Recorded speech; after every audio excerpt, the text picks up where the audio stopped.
માનનીય વડાપ્રધાન શ્રીના 12 વર્ષના સફળ કાર્યક્રમ પૂર્ણ થવાના અવસરે 5/6/2026 લઈને 21/6/2026 દરમિયાન રાજ્ય સરકાર દ્વારા ઘણા બધા કાર્યક્રમોનું આયોજન કરવાનું નક્કી કરવામાં આવ્યું છે.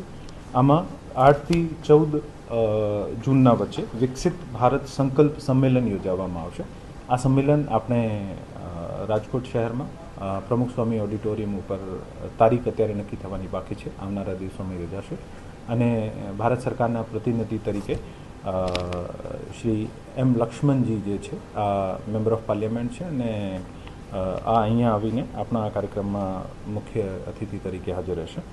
સાથે સાથે જનકલ્યાણ શિબિર જે છે આ તમામ જિલ્લા પંચાયતની સીટ્સ ઉપર, તમામ નગરપાલિકાઓમાં અને સિટીમાં તમામ વોર્ડ્સમાં યોજાશે. અને આ શિબિરમાં ભારત સરકારની જે મુખ્ય પરત્વે 15 સ્કીમ્સ જે છે, જેમાં આયુષ્માન ભારત યોજના, વયવંદના યોજના, નમોશ્રી યોજના, PMJYM, PM સૂર્યઘર, લખપતિ દીદી, PM સ્વનિધિ, એવી રીતે કરીને ઘણી બધી જે કેન્દ્ર સરકારની સ્કીમ્સ છે, આ સ્કીમ્સનો લાભ આપવામાં આવશે. અત્યારે ડ્રાઈવના ભાગરૂપે દરેક ગામમાં આ સ્કીમના કેટલા લાભાર્થી પેન્ડિંગ છે, બાકી છે, આના તમામનું સર્વેની એક્સરસાઇઝ ચાલે છે.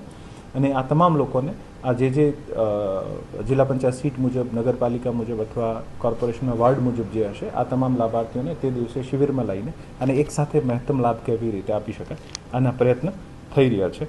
સાથે સાથે એક પ્રગતિ પથ યાત્રાનું પણ તારીખ 8 જૂનથી લઈને 14 જૂનના વચ્ચે આયોજન કરવાનું છે.